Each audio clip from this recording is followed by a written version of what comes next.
Bismillahirrahmanirrahim, and welcome again. Welcome back, in fact. Time for lecture number 6, and hopefully by this time you'd have learned quite a few bases of Bismillahirrahmanirrahim, and welcome back to the public policy analysis class. And now we're going to go through the lecture number 6. Till now we have covered a lot of ground, at least the theoretical ground of what a public policy is and what are some of its theoretical bases. I have tried to be brief and try to go over the stuff as much as I can, but you as student need to go through the textbooks too, and there's quite a bit of detail in it. You don't need to learn everything. You don't need to learn by rote, in fact, everything.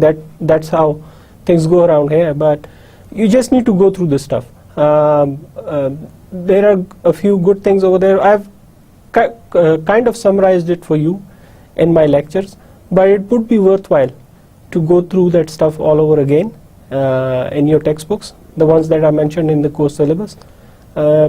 You might find some more interesting stuff over there.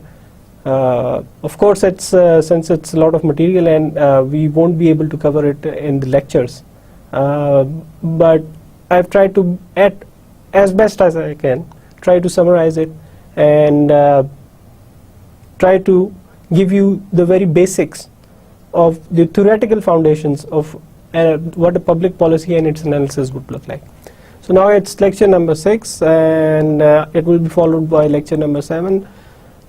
By the time we are finished with both of these lectures, you would have pretty much covered almost all that I at least intend to cover from a theoretical perspective. Then we'd be moving on to more practical things, especially the implementation, the methodology, and how to go about all that stuff in terms of analysis of a specific policy. So let's begin with lecture number 6. First of all, the previous lecture, what we studied in it, we discussed that there are uncommon perspectives on public policy. We'd cover a few more of these in this lecture, and then I gave you an article to study. It was by Richard Taylor, The Use of Behavior in Policy Making, which was kind of a new perspective for you. It was new perspective for you for the reason that normally people don't associate, even in the West. I'm not talking about Pakistan. They haven't even got a grasp of how you would use behavior in policy making. You won't find anybody over here doing that. I doubt that. I've searched around, but there is nobody who does that, what Richard Taylor does, and other people like him does.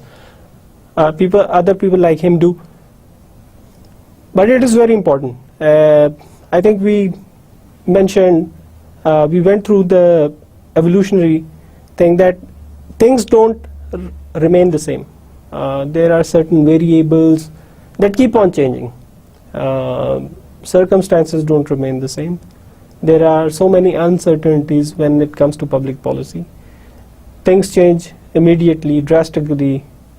There might be many things, exogenous, endogenous variables, means inside the system or from outside the system, that affects a particular public policy.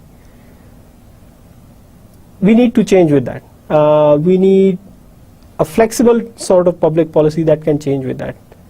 Now, what Richard Taylor was doing was using behavior or the observation in order to apply it to the public policy. This is something new. As I mentioned in my last lecture, that Richard Taylor is now working as a special envoy. I wouldn't say envoy, but he's working with David Cameron, who is the British Prime Minister, and the British Prime Minister specifically invited him to come over there and work with him for better policy making. So what Richard Taylor is doing over there, and what you saw in the article, was that he observed a few behaviors. He observed a few behaviors and then he recommended those changes in policy according to that behavior. So that's something new, but I wanted to share it with you from the perspective that don't be afraid to bring something new to the table. Richard Thaler did that. People didn't believe it in the start, but then with the publication of his book, which I mentioned last time, Nudge, it was written by him and one of his colleagues, Cass Sunstein. It proved to be the bestseller, and it also proved to be groundbreaking in the sense that before that nobody was taking psychology and behavior and experimental economics seriously. Now everybody does. Everybody does. Not in Pakistan till the moment, no. But hopefully, I do hope, because I lean toward this way of going about public policy. It's good.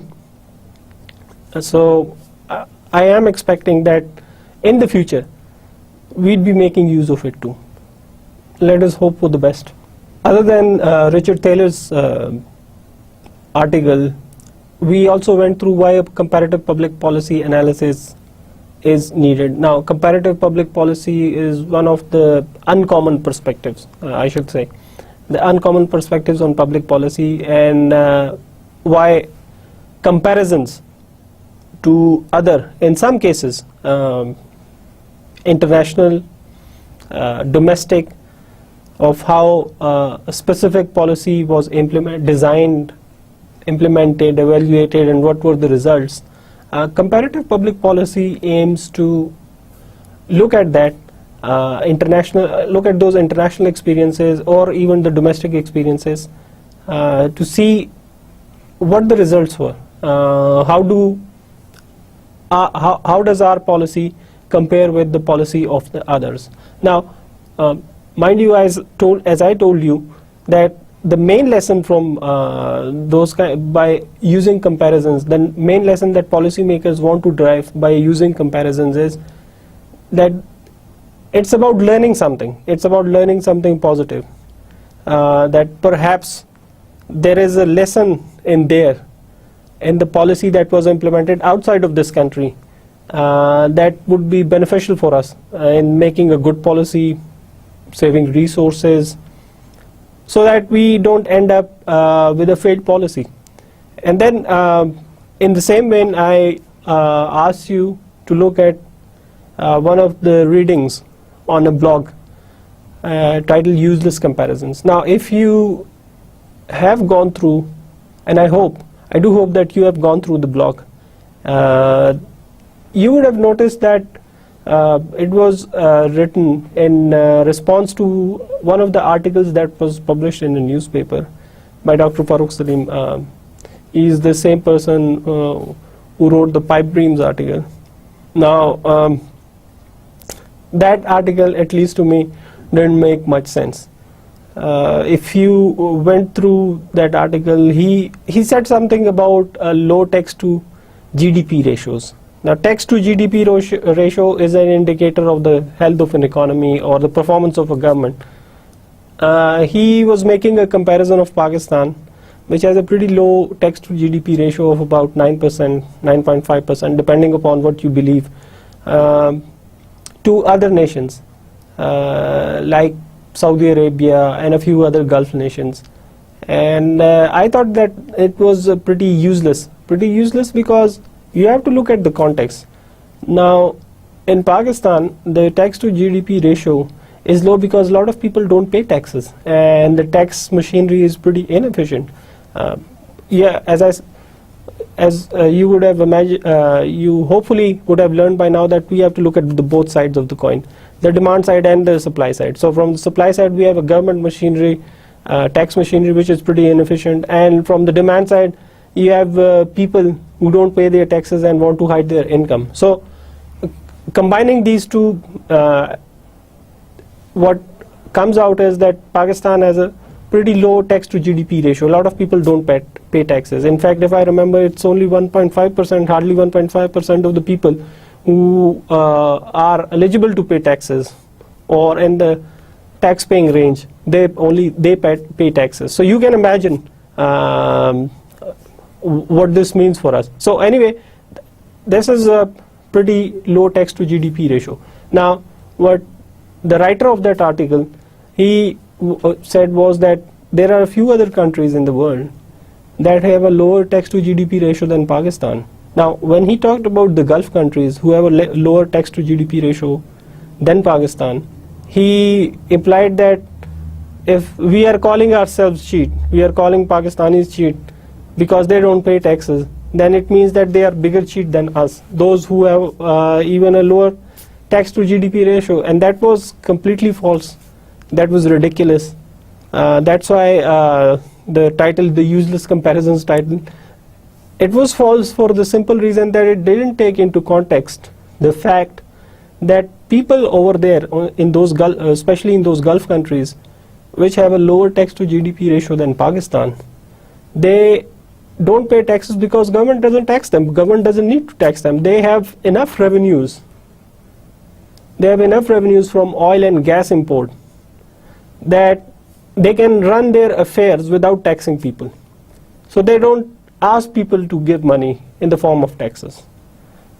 Situation over here is of course opposite, that we don't have that much resources. We have to import quite a lot, and to run our affairs, to run our huge government, its departments, its day-to-day affairs, we need revenue, and that's why we need taxes, a lot of taxes.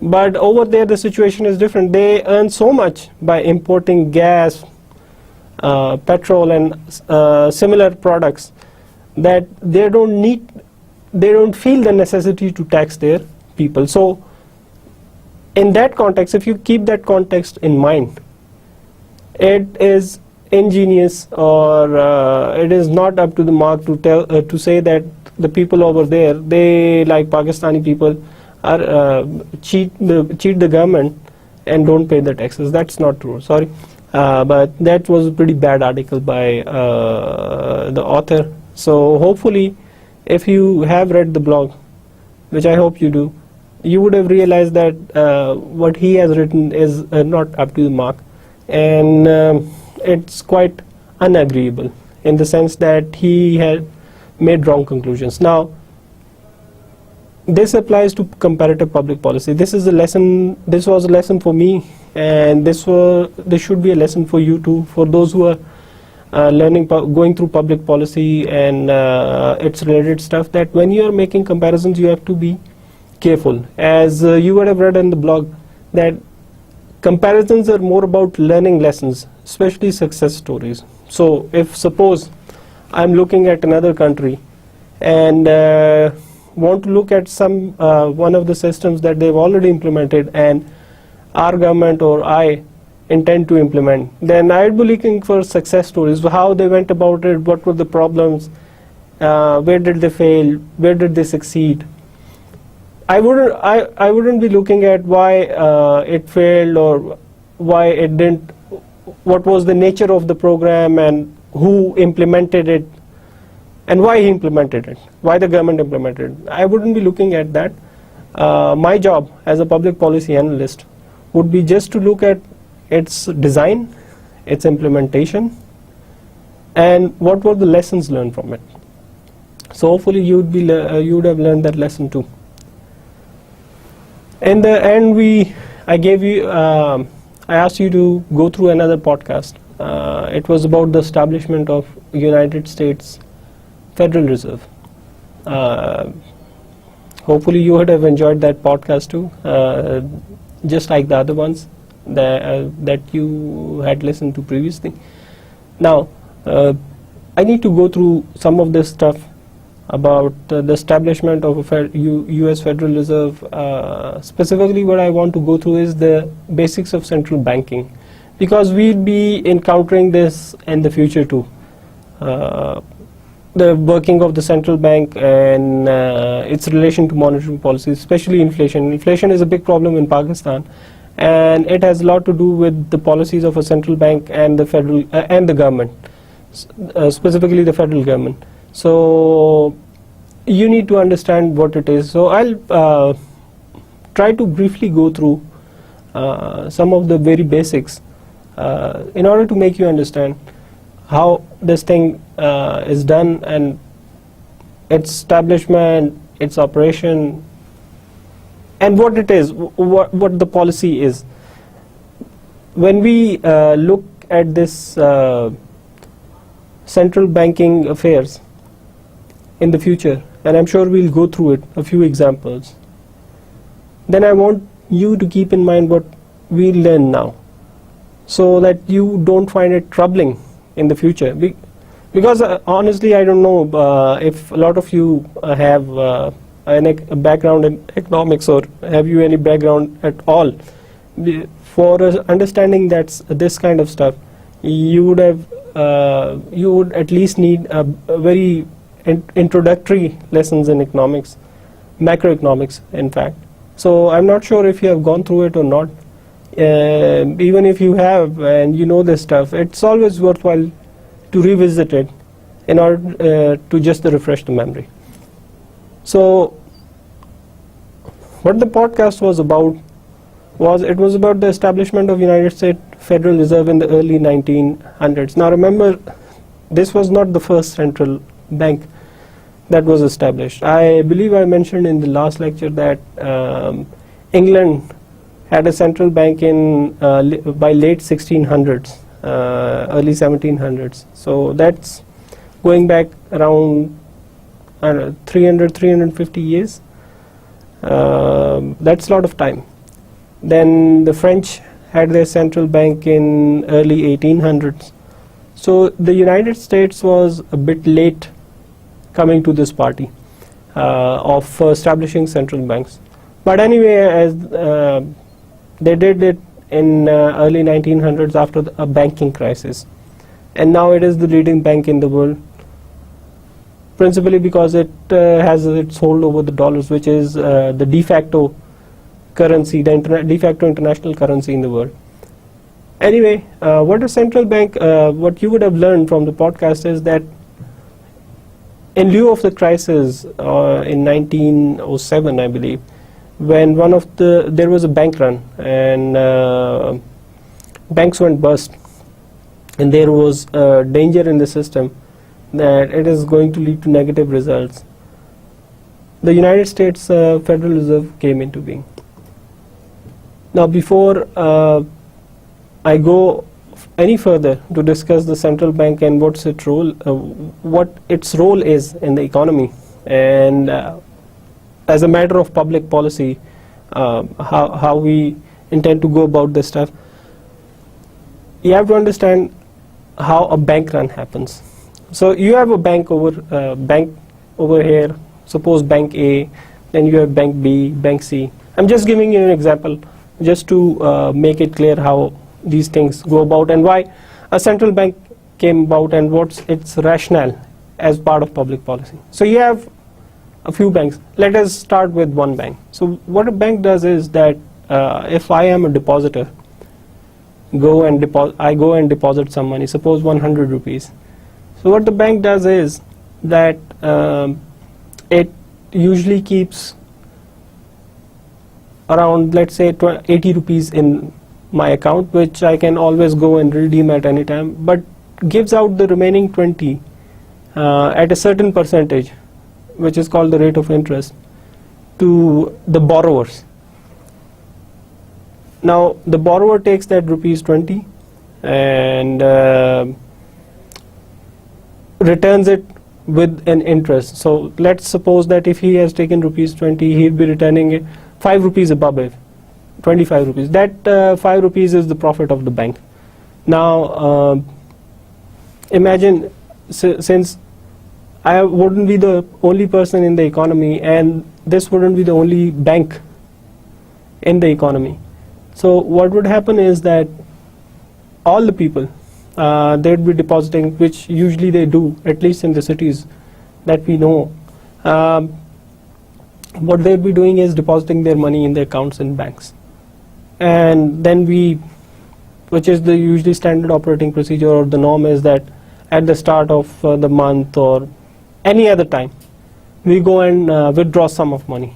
Not all. You would notice this thing that people don't withdraw all of their money unless there are exceptional circumstances. I withdraw some, suppose I have rupees 20,000 in a bank, so I withdraw 10,000 at most and keep the other 10,000 in the bank. And what the bank does is that through its operations of lending to other banks and to people, it makes a profit on it, and that helps the bank continue on its operations. Now, this is very simple working of the bank. So how do bank runs happen? How did this establishment of central bank came about? That has to do with the crisis. That has to do with a lot with public confidence. Now suppose there is this rumor in the economy that the bank in which I have kept my money is about to fail for some reason. So suppose the reason is that all the money that it has given out, it has turned out to be that it wasn't returned, and the person who was supposed to return it, something happened to it. He went out, or he just disappeared or died or anything like that, and bank didn't get the money and it's in a loss. So a rumor spreads that the bank is going to fail. Another rumor could be that there is a war pending. War is coming, and during wars, I'm sure you can imagine that there is a lot of hoarding. So cash is hoarded too. Anyway, in these kinds of circumstances, when these kinds of rumors go about, what people do is they rush to the banks to withdraw all their money. I told you about the exceptional circumstances. So this is an exceptional circumstances born by rumors. So what people do, like me, like you, they rush to the banks to withdraw all their money. Now banks, as I said, they only keep a part of the money that I gave to them, and then lend out a part of it. Banks don't have all the money all the time. So if I and you and all the other people who have deposited money in the bank, they rush at once and ask the bank to redeem all their money, just to give back their money, bank wouldn't be able to meet their demand at once, and bank would default on its obligations, and the obligation is that it has to pay me my money. It wouldn't be able to meet it in 1 day or 2 days. So the bank, what happens is that there is a bank run, and bank run is about a bank defaulting. So these kind of things used to happen a lot. I'm sure you would have listened on the podcast that there was a bank run just before the establishment of United States Reserve. So people, as a matter of public policy, they then thought about establishing a bank that acts as a backup. To prevent the failures of banks. Now why is it important? If a bank has failed, if a bank closes down its business, why is it important? Why should anybody care? We should care because its effects can be felt all over the economy. When one bank fails, it leads to kind of a domino effect, which is that with its failure, there spreads the risk in all over the economy, in the financial system, and other banks. You might see other financial institutions like banks and savings and loans institutions that fail to meet their obligations. So when the risk spreads, there is a good chance that there might be other banks, other institutions that would turn out to be bankrupt, or that would default on its obligations. What it does is that it does a lot of harm to the economy, to its production structure, to its prospects of growth, and the prospects of jobs. A lot of people lose their jobs. So there is real harm, not just imaginary harm, by the failure of banks, because it's part of the economic system, to be specific, part of the financial system of the economy, which is pretty important nowadays. So if banks fail, you have a big part, substantial, if not a substantial, an important part of the economy going down, and it has the potential of taking the economy down with it, as we've again saw in post 2007 recession. It was the failure of a few financial institutions, investment institutions, that led to the recession, and the Western world at least, hasn't recovered from it till even now. So to prevent this damage being done to the economy, policymakers sat together and said, look, there's a real danger over here. We need to do something about it. What if there is another bank run? It's harmful to the economy. What should we do? Now, this is public policy because it concerns the public. Everybody is part of the economy. Let's be as simple as that. I wouldn't go in details. I don't need to. But anyway, so they sat together and decided that, look, we need something. We need a backup, because the real problem is that in times of crisis, when people come rushing in to withdraw what they have deposited, the bank needs a backup to give them immediate liquidity or immediate cash, so that they can meet their obligations and they don't default. So there you go. You have a central bank which acts as a backup. It doesn't give loans by itself, but it only gives loans to the banks in times of crisis, when there is a liquidity crunch, when there is shortage of cash, when banks have to meet their obligations and they don't have the required money. So instead of waiting for them to fail, what the central bank does is, one of its main responsibilities is that it acts as a backup to prevent the banking system or the financial system from collapsing. So that was the rationale, pretty much, in all the cases of the establishment of a central bank. That is true of Pakistan too. That is true of anywhere in the world where you'd find a central bank. So hopefully you understood this mechanism and what it entails to the economy. امید ہے کہ آپ لوگوں کو یہ mechanism, میں نے کافی آسانی سے اس کو ایکسپلین کرنے کی کوشش کی، کافی آسانی سے بتانے کی کوشش کی ہے کہ یہ میکنزم ہے کیا. مختصر طور پہ اگین دوبارہ آپ کو بتا دیتا ہوں کہ کوئی بھی سینٹرل بینک جو ہوتا ہے وہ اس کی اسٹیبلشمنٹ اس لیے ہوتی ہے کیونکہ کوئی وہ کرائسس جو ہے، کوئی بھی اس طرح کا اچانک بحران آ جائے بینکنگ سیکٹر میں یا فائنینشیل سیکٹر میں، اس سے بچایا جا سکے.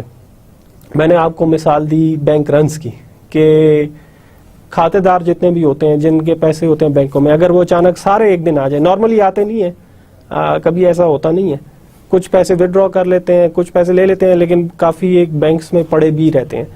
تو بینکس جو ہوتے ہیں ان میں سے کافی پیسے پھر جو ہے لون آؤٹ کرتے ہیں، لوگوں کو قرضے کی صورت میں دے دیتے ہیں اور پھر اس پہ کماتے ہیں. ایک ان کی شرح سود مخصص ہوتی ہے جو کہ سینٹرل بینک ہی ڈٹرمن کرتا ہے.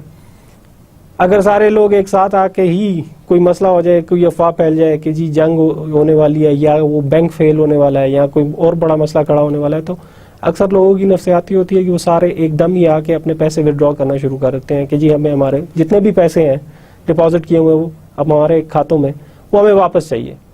اور جو نارمل سرکمسٹانسز ہے اس میں ایسا ہوتا نہیں ہے. بینکس کے پاس ایک دن یا 2 دنوں کے اندر وہ اپنے سارے کھاتہ داروں کی وہ جو آبلیگیشن ہے کہ ان کو وہ پیسے ان کے واپس کرنے ہیں وہ کر نہیں سکتا، کیونکہ اس نے کافی ایک پیسے جو ہیں وہ قرضے کی صورت میں اور لوگوں کو دیے ہوتے ہیں. تو اس صورت میں بینک رن ہو سکتا ہے کہ بینک کیونکہ اس کی ایک آبلیگیشن ہے کہ اس نے تو آپ کو پیسے دینے جس وقت بھی آپ مانگے، اگر وہ اس آبلیگیشن کو پورا نہیں کر سکتا، اس ذمہ داری کو پورا نہیں کر سکتا آپ کو آپ کے پیسے واپس کرنے کی، تو اس کا مطلب ہے کہ بینک جو ہے وہ فیل ہو جائے گا، بینک ڈیفالٹ کر جائے گا. اس کے ڈیفالٹ کرنے سے پوری جو اقتصادی صورتحال ہے اس پہ ایک بہت برا اثر پڑ سکتا ہے. اسی چیز کو مد نظر رکھتے ہوئے، اس چیز کو پریونٹ کرنے کے لیے، اس چیز سے بچنے کے لیے سینٹرل بینکس کے قیام پوری دنیا میں ہوئے. یہاں پہ پاکستان میں اسٹیٹ بینک آف پاکستان ہے جو کہ پاکستان کا سینٹرل بینک ہے.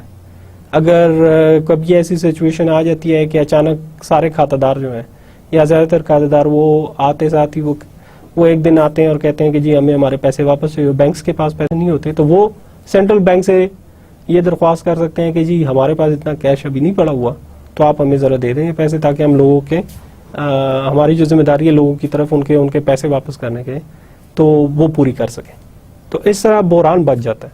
لوگوں کو اس کے پیسے میں ان کے پیسے مل جاتے ہیں کھاتے داروں کو, اور بینک چلتا رہتا ہے اور بحران سے بچ جاتی ہیں. This is what central banking mostly is about, although there are many more functions like conducting the monetary policy is one of the main areas of the central bank. But I just gave you what I told you is that's the rationale. That was the main rationale of establishing central banks all over the world. So hopefully by now you would understood the mechanism. We'll be going through a few more examples of central banking and stuff that is related to it. So hopefully you would, by what I said, what I just stated, you'd get a basic grasp of what central banking is about. So let's move on to the contents of this lecture. The next uncommon perspective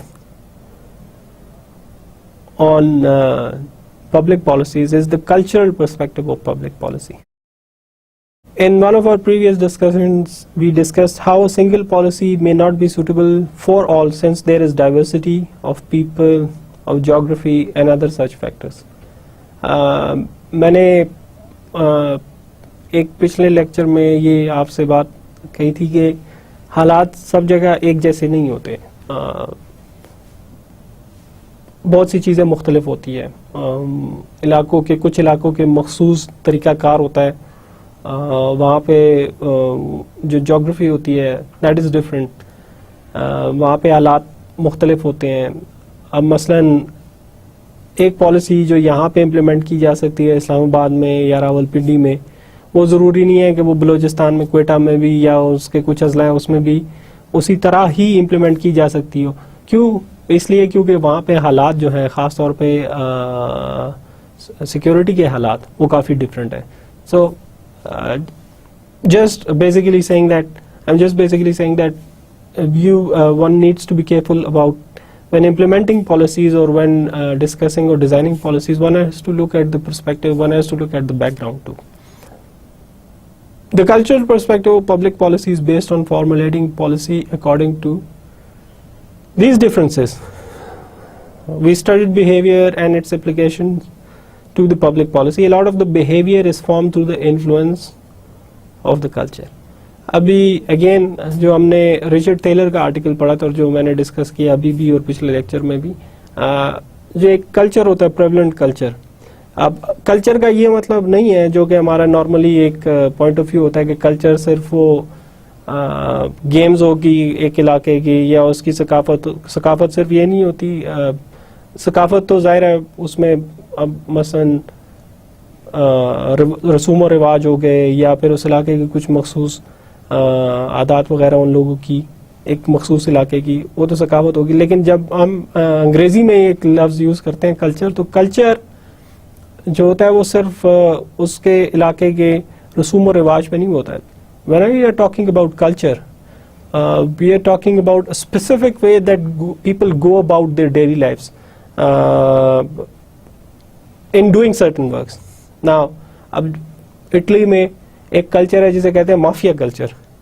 اب mafia culture جو ہے اس کا it has nothing to do with dances and festivities اور games اور anything like that. It's just a monopoly. It's related to drugs. It's a culture because it has been there for long, and there are quite a few families over there that are related to this culture, the drug culture. So culture جو ہے جب ہم انگریزی میں بات کرتے ہیں اور اس کورس کی پرسپیکٹو میں ہم جب بات کر رہے ہیں پبلک پالیسی انالیسس کے پرسپیکٹو میں, کلچر جو ہے وہ صرف خوشی یا کسی علاقے کے رسوم و رواج مثلاً موسیقی ہو گئی, یہ صرف اس سے ریلیٹڈ نہیں ہوتا, اس تک ہم نے محدود نہیں کیا ہوا. جب ہم کلچر کی بات کرتے ہیں پبلک پالیسی میں تو اس میں وہ طریقہ کار آ گئے جس کے مطابق لوگ اپنی زندگی گزار رہے ہیں, اور ہر روز کی جو ان کی ایکٹیویٹیز ہیں, ہر روز جو ان کے مسائل جن مسائل کا ان کو سامنا کرنا پڑتا ہے اس سے وہ لوگ کس طرح نبرد آزما ہوتے ہیں. تو یہ جو ہے یہ ایک کلچر ہے. میں نے آپ کو ابھی مثال دی اٹلی کی. اٹلی میں ایک پورا ایک مافیا کلچر ہے. In fact, to be very honest with you, let us be honest, Karachi میں بھی پورا ایک مافیا کلچر ہے. اور شہروں میں بھی ہے. تو کلچر جو ہے اس کو ہم محدود نہیں کر سکتے کچھ چیزوں کی. کلچر اگر پبلک پالیسی کے پرسپیکٹو میں دیکھنا ہے تو یہ اس چیز کو ڈیفائن کرتا ہے کہ کسی علاقے میں کس قسم کے حالات ہیں اور لوگ کیا رویہ رکھتے ہیں. اس کو یہ کہہ لیں کہ کیا رویہ رکھتے ہیں اپنے مسائل کو حل کرنے کے لیے, اپنے مسائل سے نبرد آزما ہونے کے لیے. Think about it as culture. So to competing views on culture for applying and analyzing a public policy later combined into a group grid theory of culture. The first one falls towards preferences for more nativity of the implementer. The second one more concerned with Marxian views and technology having the biggest impact on culture. Culture اور public policy کی جہاں پہ بات کرتے ہیں تو وہاں پہ دو ویوز ہیں. ایک جو رہتا ہے وہ کہتا ہے کہ جو جس علاقے کا کلچر ہے اس کے اگر کوئی اچھی پبلک پالیسی امپلیمنٹ کرنی ہے وہاں پہ تو جس طرح کا چال ڈھال لوگوں کا طریقہ کار ہے بالکل اسی طرح کا طریقہ کار اپنانا ہوگا. You have to go native. That's what being native means, to act according to how people act over there. And this is the first one. But the second one is Marxian view. The Marxian view, it's related to Karl Marx, one of the most influential thinkers of the 19th century, 1800s, related to many things, and his writings related to many things, sociology, economics. Basically it was about sociology and economics. But what he said was that our economic way of going about life, on how the economy is, how it is structured, from the wealthy landowners to peasants, that determines what the culture would be. That determines how the people would behave. And then there are complementing effects to it like technology. Karl Marx جو ہے جو اگر کسی کو hopefully آپ میں سے کسی نے یہ سنا ہوگا, لیکن یہ جو 1 مئی کا مزدوروں کا عالمی دن منایا جاتا ہے, اس تحریک کے پیچھے جو رائٹنگز ہیں, جو اصول کار فرما ہے, وہ کارل مارکس نے مرتب کیے تھے. اس نے کمیونسٹ مینیفیسٹو یہ 1848 میں پبلش ہوئی تھی, اس میں اس نے وہ اصول مرتب کیے تھے. خیر اس میں ہمیں تفصیل میں جانے کی ضرورت نہیں ہے, لیکن جو مارکسین ویو ہے وہ یہ کہتا ہے کہ جو لوگوں کی ایک تقسیم ہوئی ہوتی ہے, ہائرارکی بنی ہوتی ہے کہ جی یہ بڑا ذمہ دار ہے, یہ وڈیرا ہے, یا پھر یہ جو ہے انڈسٹریلسٹ ہے, اور یہ ایک مزدور ہے, ہاری ہے.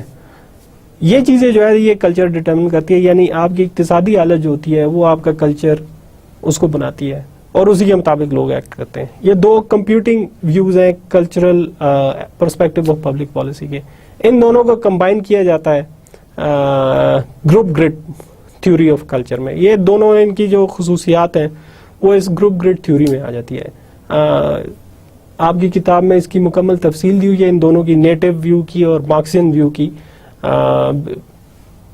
if you hopefully you'd go through it. اگر آپ پڑھیں تو کافی انٹرسٹنگ اس میں باتیں ہیں, لیکن اگر آپ نہیں پڑھنا چاہتے, اگر آپ سمجھتے ہیں کہ وہ آپ کو بور کر رہی ہیں یا اس میں کوئی ایسی چیز نہیں ہے جو آپ کو انٹرسٹ کرتی ہے, تو کچھ یہ چیزیں جو ہیں یہ مد نظر رکھیں کہ جو گروپ گریڈ تھیوری ہے وہ ان دو تھیوریز کا ملاپ ہے. This is a combination of it which contains some facets from the native point of view and some facets from the Marxian point of view. Actually what happened is that over time researchers found that both of these views, the competing views, the native view and the Marxian view, some of them, both of them have their shortcomings and both of them have their positives or strong points. So they combined it in one and called it the group grid theory of culture. What the group grid cultural theory does is that it seeks out specific patterns of a group of people. These patterns are formed by behaviors that are affected by culture. The application of Taylor's article on certain groups was in the same category. Any policy has to be based on these patterns. تو دیکھیں Richard Theiler کی بات آ گئی اس کے article کی آ گئی, جو کہ میں شروع سے آپ کو کہہ رہا ہوں کہ पाकिस्तान में तो अभी तक ये चीज़ मुतारफ नहीं हुई, लेकिन देखिए बाहर ममालिक में ये इस चीज़ को अब इतनी इम्पोर्टेंस दी जाने लगी है कि देखें ये ग्रुप ग्रिड कल्चरल थ्योरी जो है ये भी बिहेवियर पे या आदात पे जो है, या किसी एक मखसूस इलाके में या किसी एक मुल्क में लोग किस तरीके से एक मसले को डील करते हैं, तो ये उसके बारे में है. What it tells you is that try to figure out the patterns of behavior. क्या पैटर्न हो सकते हैं? कोई एक मखसूस ग्रुप है, उनकी क्या मखसूस आदत है जिसको हम मद्देनजर रखते हुए कोई पॉलिसी डिजाइन कर सकते हैं. Now I gave you, if Richard Taylor gave you 3 examples. One was related to education and one was related to health, right? So he was interested in groups of children related to education. One category being the children of the poor people, the other being the children of the relatively wealthy people. So he was looking at groups. What he did was that he thought about what he brought out a few patterns of behavior in them. कि जी ये patterns हैं, ये मखसूस patterns हैं कि जो ये मखसूस आदत है कि जो कि इनमें कॉमन है, ये तकरीबन सब ही इस चीज़ के मुताबिक ही अपना अमल करते हैं. So and then he went on to apply those rules. So the group grid theory of culture is seek out those patterns of behavior in groups of people, not individually but in groups of people. So once you figure out those patterns, it would be much easier for the policy maker, the public policy makers, to design a policy according to it. The group grid theory's one dominant aim is to provide for a positive cultural change for better outcomes. Since any cultural change is usually a long-term process, therefore the group grid theory is a long-term theory in application. अच्छा, अब देखें जब किसी एक group का मखसूस एक culture होता है, मखसूस आदत होती हैं, तो उसको आप एकदम रात गए जो है वो उसको बदल नहीं सकते, इसमें बहुत टाइम लगता है.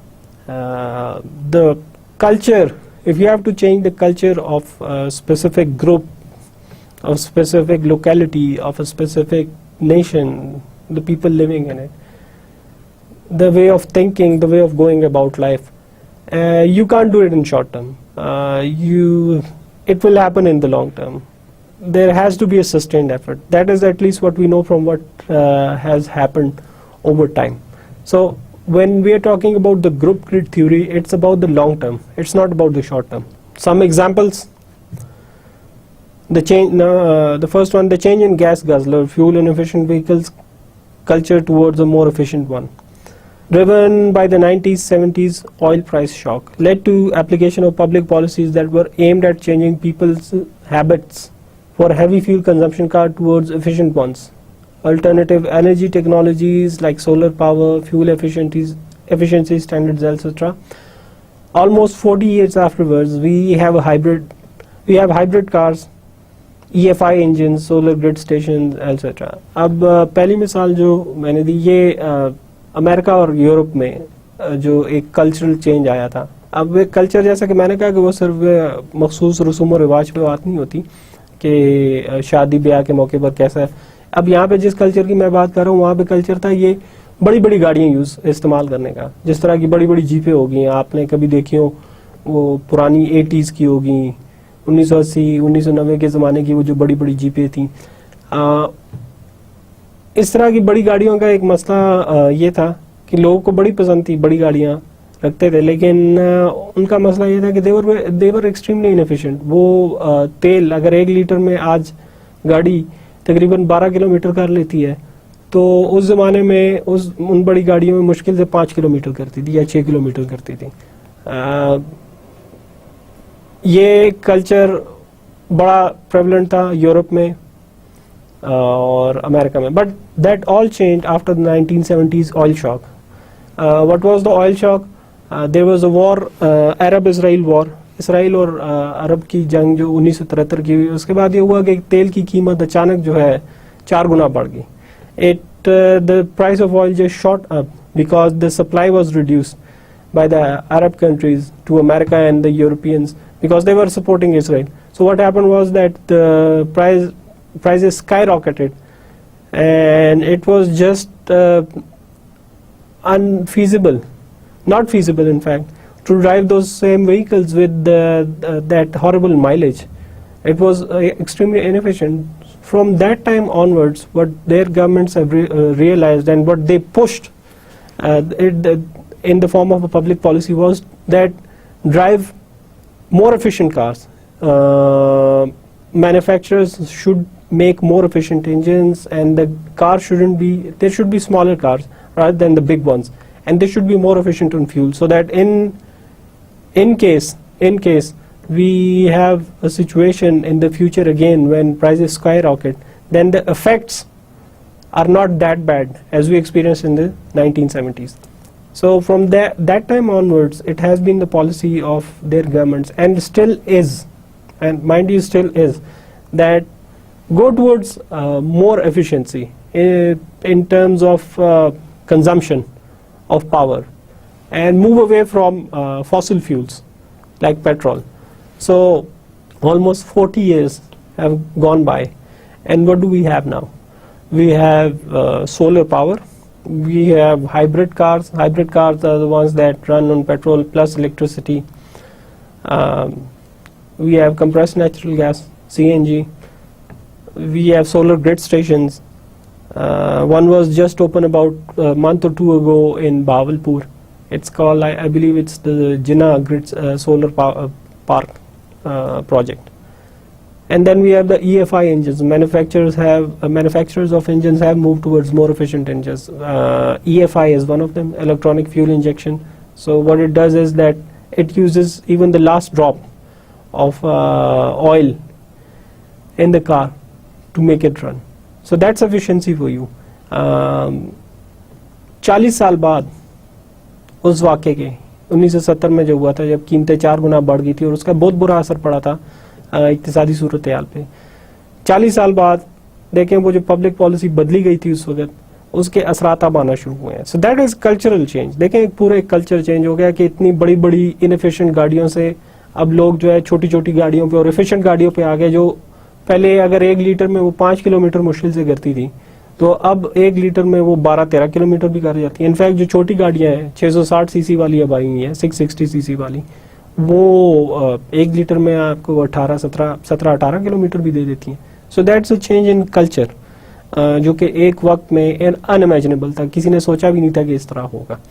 Second one, the use of generators running on natural gas in places where there is no electricity. This is contributing towards a new culture of inefficiency. अच्छा देखें, अब बहुत से इलाकों में जहाँ पे बिजली नहीं है और लोड शेडिंग का जो बड़ा मसला है यहाँ पे, वहाँ पे एक आप देखेंगे कल्चरल चेंज आया है.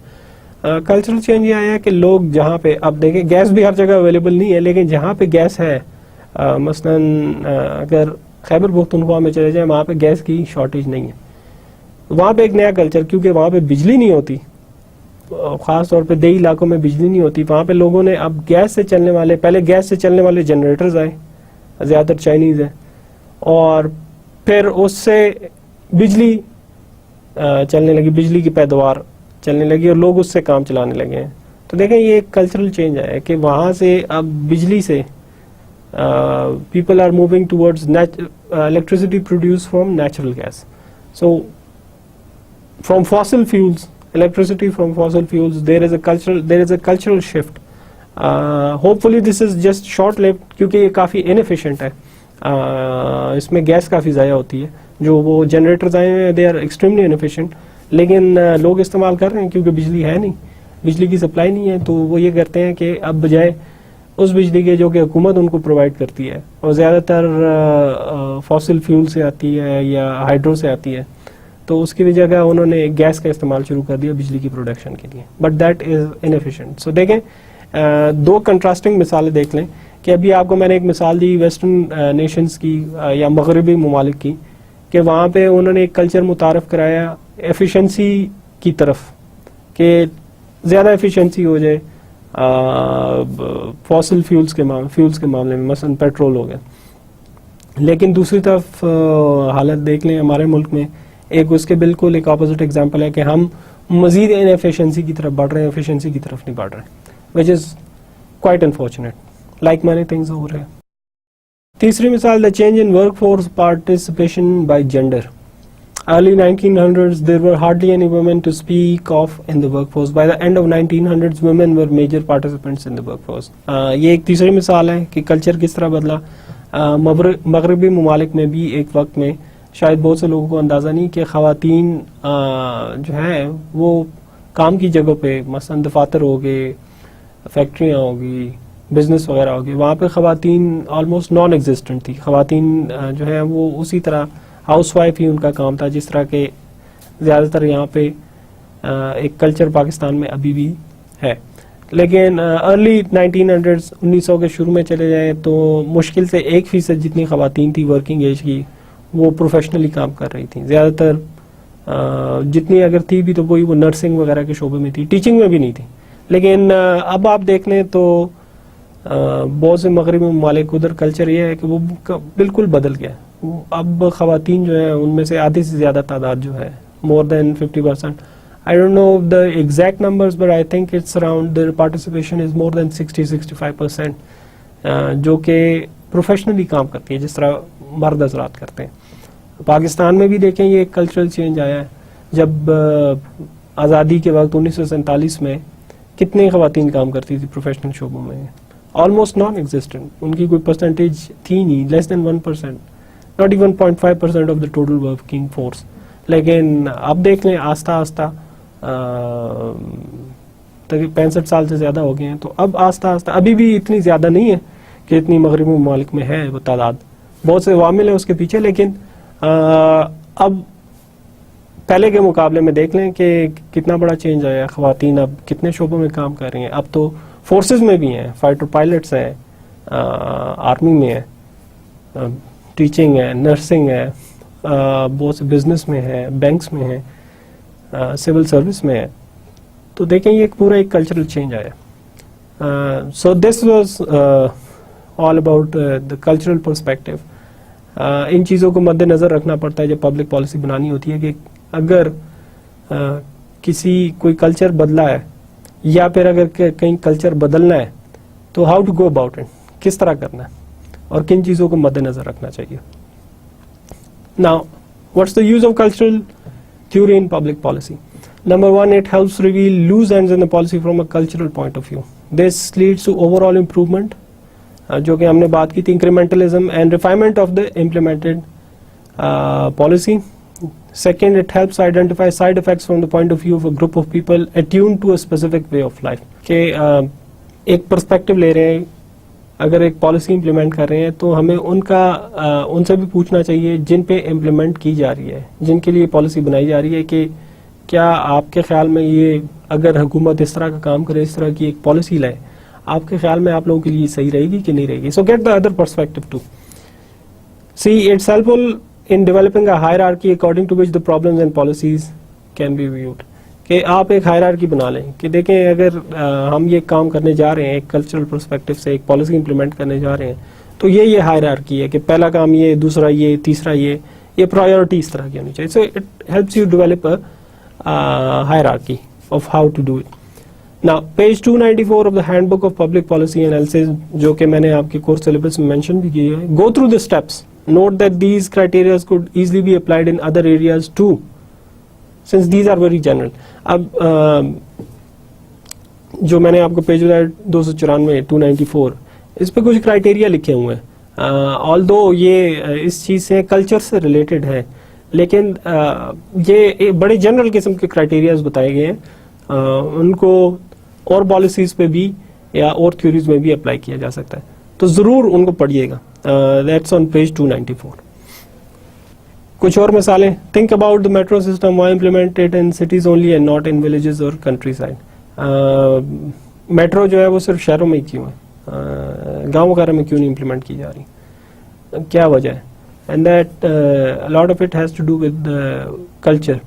دیہات وغیرہ میں آپ کو میں ایک مثال دیتا ہوں, یہ لمبی بحث ہے لیکن مثال ایک چھوٹی سی یہ دیتا ہوں کہ دیہات وغیرہ میں زیادہ تر لوگ جو ہے وہ کاشتکاری اور یہ زمین وغیرہ ذمہ داری وغیرہ سے ان کا شعبہ ان کا وہ ہے, وہ زیادہ اتنے زیادہ ان کی آنا جانا نہیں ہوتا, اتنا ٹریول نہیں ہوتا ان کا. جو شہر میں لوگ ہیں وہ زیادہ تر سروسز انڈسٹری سے ریلیٹڈ ہیں, اس میں you have a lot of travel,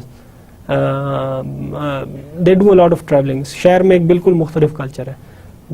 ادھر ٹرانسپورٹ کی کمی جتنی دیہات میں, ادھر بھی ہے ٹرانسپورٹ کی کمی, دیہات میں بھی ہے, یہ نہیں کہ نہیں ہے, لیکن ٹرانسپورٹ کی اس طرح کی ڈیمانڈ جو ہے وہ دیہات وغیرہ میں نہیں ہے جس طرح کی شہروں میں ہے, کیونکہ یہاں پہ بہت زیادہ آنا جانا, بہت زیادہ ٹریولنگ ہوتی ہے compare to over there. So that is only one reason. This is I am just telling you a very simplistic, giving you a very simplistic picture, but it's not that simple. We'll go through it. We'll go through later on. We'll go through the example of the transportation system in Pakistan. Another one, the Smith and Van Gunsteren study. ये आप लोगों की book में भी है. Of proposals to implement noise abatement policies by the government of Netherlands. They want that side effects were not taken into account and that enforcing top-down policies would not produce the desired results. Reason government had not taken into account of reactions which included lawsuits. جو کہ میں نے ابھی بات کی ہے, ان لوگوں کا بھی پرسپیکٹو لیں جن پہ پالیسی امپلیمنٹ کی جا رہی ہے. اگر ان کا پرسپیکٹو نہیں لیتے تو بعد میں ان کی طرف سے بھی کوئی ریئیکشن آ سکتا ہے. ایک ایسا ہی ریئیکشن جو ہے اس مثال میں لا سوٹس کا, یعنی کہ وہ لوگ جو ہے وہ عدالت چلے گئے اس چیز کو رکوانے کے لیے ایک پبلک پالیسی کو. Another example from the same page is taxing car travelers to reduce road congestion. What researchers found was that once a person commits to a job with a workplace, he will travel the same route no matter what the cost and congestion.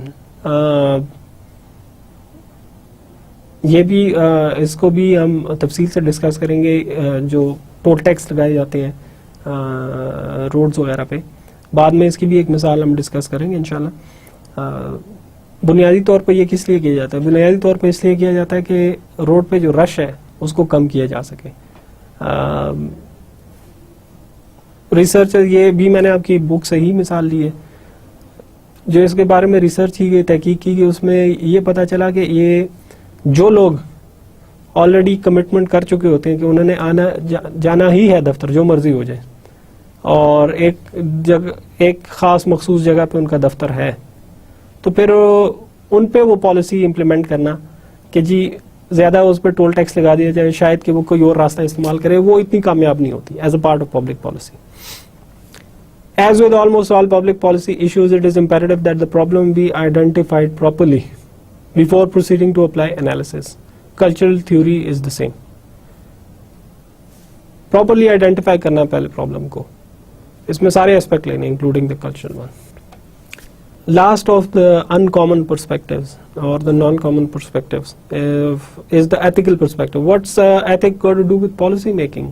Take the example of corruption in Pakistan. At its core, it's an ethical problem. آپ کہیں گے کہ ethics کا کیا کام ہے اس میں, اخلاقیات اور اس طرح کی چیزوں کا پبلک پالیسی میں کیا کام ہے؟ بہت کام ہے. میں نے اس میں ابھی آپ کو مثال دی کرپشن کی. کرپشن جو ہے یہ ایک ایتھیکل پرابلم ہے. At its very core corruption is an ethical problem. If you don't have the ethics, if you don't have the honesty, if nobody has told you about it, or if you don't care about it, then there is bound to be corruption, and corruption is a huge problem. Ask the businessmen who want to do business in Pakistan but are not willing to come. One of the biggest reason, aside from security, is that they believe that there is too much corruption over here, and that's why they won't bring their investment over here. تو دیکھیں ہمیں اتنا بڑا ایک نقصان ہو رہا ہے کہ باہر سے کوئی انویسٹمنٹ کرنے نہیں آ رہا. سیکورٹی تو ایک وجہ ہے کہ حالات ایسے نہیں ہے, لیکن جہاں پہ حالات اچھے بھی ہیں جن جگہوں پہ, ادھر کرپشن کا مسئلہ ہے کہ وہ کہتے ہیں کہ ہمیں لوگوں کو بہت زیادہ پیسے دینے پڑتے ہیں. مطلب کرپشن اتنی ہو رہی ہے کہ ہمارا لیے پاکستان میں اپنی انویسٹمنٹ لانا یا سرمایہ کاری کرنا وہ فیزیبل ہی نہیں ہے. So ethics has got lot to do with public policy. کوئی ایسی پبلک پالیسی ہونی چاہیے جو کہ اس چیز کو کہ شروع سے ہی ایک شروع کی عمر سے ہی یہ چیز سکھائے کہ کچھ چیزیں غلط ہیں معاشرے کے پرسپیکٹو سے اور کچھ چیزیں صحیح ہیں. Public policy makers are resource distributors by default. When there is a public policy implemented, there is provision of resources too. For the person in charge of that distribution, there is every possibility of committing an unethical action, bribery, commission, other favors. Therefore, it becomes imperative that those who exercise power or discretion must have an ethical base. دیکھیں دس is by default ہے کہ یہ اگر کوئی intention نہ بھی ہو suppose मैं एक पॉलिसी मेकर हूँ जो कि एक अच्छी सीट पे बैठा हूँ, ठीक है जी। अब कोई पॉलिसी गवर्नमेंट इंप्लीमेंट कर रही है, मैं ऐसी पोजीशन में बैठा हुआ है, इख्तियार की पोजीशन है कि मैंने इंप्लीमेंट वो करनी है। हुकूमत ने तो पॉलिसी बना दी लेकिन इम्प्लीमेंटेशन उसकी मेरे हाथ में है। अब अगर मेरे पास एथिकल स्टैंडर्ड नहीं है, मैं करप्शन को बुरा नहीं समझता, मैं चोरी को बुरा नहीं समझता, तो वो इख्तियार तो मेरे पास है। उस इख्तियार को मैं इस तरह इस्तेमाल करने की कोशिश करूंगा कि मैं अपने लिए, अपने फ़ायदे के लिए इस्तेमाल करने की कोशिश करूंगा। लोग बाद में जाएंगे, लोग बाद में आएंगे, पहले मैं उस सोचूंगा कि यार इससे मेरा क्या फ़ायदा हो सकता है। So that is the lack of ethics. So you can see how it is harmful, because if I don't have any ethics and I am in charge of implementing a policy, I will be thinking about myself first, not about people, and I do my maximum to gain all that I can from that, and then maybe give whatever remains of that policy, it should be implemented on the people. So to say the least, that's very bad.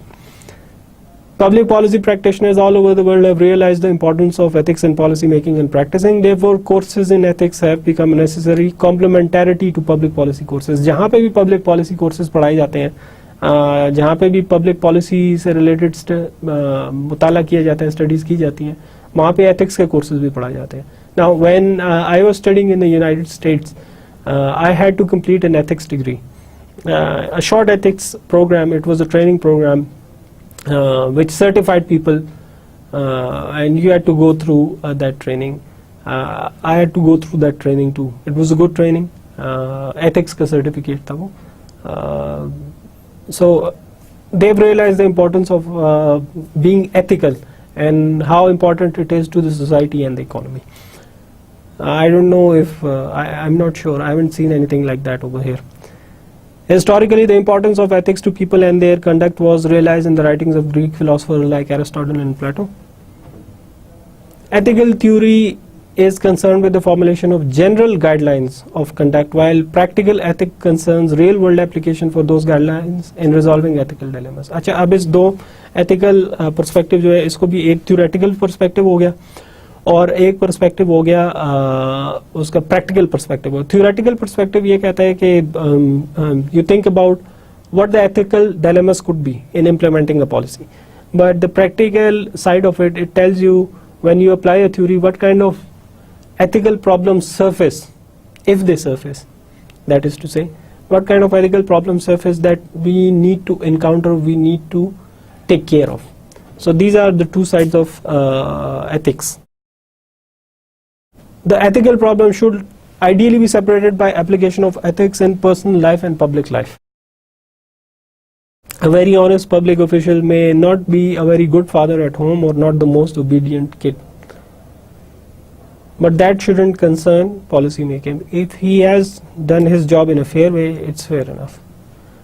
ये एक अच्छी खासी लंबी debate है. इसमें पूरा एक section है आपकी जो किताब है, कोर्स की किताब हैंडबुक ऑफ पब्लिक पॉलिसी में. उसमें बुनियादी तौर पे जो बात की गई वो ये कि look at the policy of the policy maker, not just the policy maker, but what is important is कि जो बात रिसर्च के जरिए, जो तहकीक के जरिए सामने आई है वो ये है कि जो पॉलिसी मेकर्स है उसकी ज़ाहिर है एथिक्स, तो जैसा कि मैंने कहा कि उसकी एथिक्स बहुत इंपॉर्टेंट है कि वो एक एथिकल बंदा हो. लेकिन कुछ ऐसी चीज़ें होती हैं जो कि उसकी पर्सनल लाइफ की होती हैं, जो कि ज़ाती उसकी ज़िंदगी है, उससे हमारा कंसर्न नहीं होना चाहिए. हमारा कंसर्न इस चीज़ से होना चाहिए कि जब वो एक पॉलिसी इंप्लीमेंट कर रहा है आवाम के लिए, जो पॉलिसी बना रहा है, अगर उसमें उसका कोई मकसद नहीं है, उससे ऑनेस्टली इंप्लीमेंट कर रहा है और एथिकली इंप्लीमेंट कर रहा है, तो देन दैट्स फाइन. जो उसके घर में जो वो है उसकी ज़ातियात है, it shouldn't concern us. But when it comes to the public realm, कि जब एक पॉलिसी इंप्लीमेंट हो रही है, वो एक पॉलिसी डिज़ाइन कर रहा है और उसको Fairlie he is doing his job, then what happens at his home or in his personal life shouldn't concern us. We should be more concerned with the public policy that is being implemented.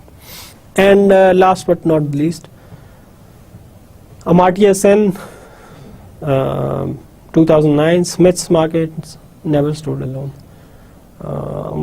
Another one of the articles that I want you to go through, Google this article or search it on the internet. Amartya Sen जो है ये एक Nobel prize winner है इसको इक्तिसादियात का Nobel prize मिला था. He got an economic prize, Nobel in economics. He's an economist, a very famous one. So that's one of his articles, Smith's Markets Never Stood Alone. It's about ethics. मुख्तसर तौर पे you have to go through it, definitely go through it. मैं आपको मुख्तसर से बता देता हूँ कि what it is. जो इक्तिसादी निज़ाम है वो मुख्तलिफ तरीक़ों के हैं. There are a few certain types of economic system. What the Western nations, predominantly the kind of economic system that the Western nations have experienced over time, that has resulted in so much wealth and development, is called capitalism. And it goes back to Adam Smith and his Wealth of Nations, as we have discussed previously. Basically what it says is that let it be. There should be minimum government intervention, and it is the private sector and individuals that should do bulk of the work. They should be incentivized. What they do as part of economic activities shouldn't be a lot of concern of the government, except for maybe a little bit of regulation. But let it be, laissez-faire, and that works wonders. That is kind of the basic theory. So after the 2007 recession, people started questioning the basis of free market and said that the economy should be completely government controlled, and it should have a strict hand on it, because free market is unethical. What it does is it incentivizes unethical practices like greed, corruption, and those sort of things. So what Amartya Sen said in this article was that it is wrong to presume that free market doesn't have an ethical basis. He gave the example of Smith and said that everybody knows about the Wealth of Nations, which forms the basis of capitalist economies, but nobody seems to mention his other contributions. One of the biggest was the theory of moral sentiments, but the theory of moral sentiments said that it outlined the basis of the ethical basis, ethical foundations of a working economy. Smith was actually a professor of moral theology in the Edinburgh University. I believe it was moral theology or something related to morals, and he before he wrote The Wealth of Nations, he wrote this theory of moral sentiments. It's a pretty impressive book. I went through a shorter version of it, but believe me, it's worth reading it, because in the book he has discussed the ethical background of many things, the ethical basis of many things, including the economy. For example, one of the things that he discussed in his book, and as Amartya Sen also points out, is that more than what the banker has in his possession, in the possession of the bank, is the kind of trust that develops between the banker and the people. It's more valuable than all the money and the gold that lies in the bank. So एक चीज़ जो Adam Smith ने mention की थी, Adam Smith ने कही थी बहुत सी चीज़ों के अलावा, जिसको इस आर्टिकल में भी मेंशन किया गया, और जब आप पढ़ेंगे इसको, उसमें उसने ये कहा था कि जो एक मिसाल दी थी बैंकर की, कि लोगों के और बैंकर के दरमियान जो एतमाद का रिश्ता होता है, वो एतमाद का रिश्ता अगर अच्छा हो तो वो सोने और वो सारा पैसा जो है उससे भी ज़्यादा कीमती है. अगर एतमाद नहीं होगा तो फिर एक इक्तिसादी उसमें बड़े मसाइल पैदा होंगे. It's quite a lot of the things are about trust. When I keep my money in the bank, it's sort of a trust in the bank that okay, they will take good care of my money, and whenever I have to withdraw that money, that would be available. They would provide me services. Similarly, इसी तरह का हम एक एतमाद हुकूमत पे रखते हैं. We kind of repose our trust in the government that since we have elected the government, we expect that it would do something for the welfare of the people. लेकिन जब ये एतमाद टूट जाता है, जैसा कि पाकिस्तान में काफ़ी हद तक टूटा हुआ एतमाद, अपने हुक्मरानों पे हमें इतना ज़्यादा एतमाद नहीं है, given their history, not surprisingly. تو پھر حالات خراب ہوتے ہیں, حالات ٹھیک نہیں ہوتے. Well, that was the end of the lecture, and just a short summary of what we went through. We went through the remaining two uncommon perspectives of the policies or the public policy, and one of them was ethical one, the other one was cultural one. ان کے درمیان ان کی جو تھوڑی سی تفصیل ہے وہ میں نے ڈسکس کی, اور پھر آخر میں نے آپ کو امارٹیا سین کا ایک آرٹیکل پڑھنے کو کہا. اس کو ضرور پڑھیے گا, جیسا کہ میں نے پہلے بھی کہہ چکا ہوں اور دوبارہ بھی کہوں گا کہ اس سے آپ کو کوئز میں سوال بھی آ سکتے ہیں, ہوم ورکس پہ بھی سوال آ سکتے ہیں. So do read this, do read these, because it will develop your intuition about how to implement a policy and what kind of factors to consider. Till the next lecture, goodbye, Allah Hafiz.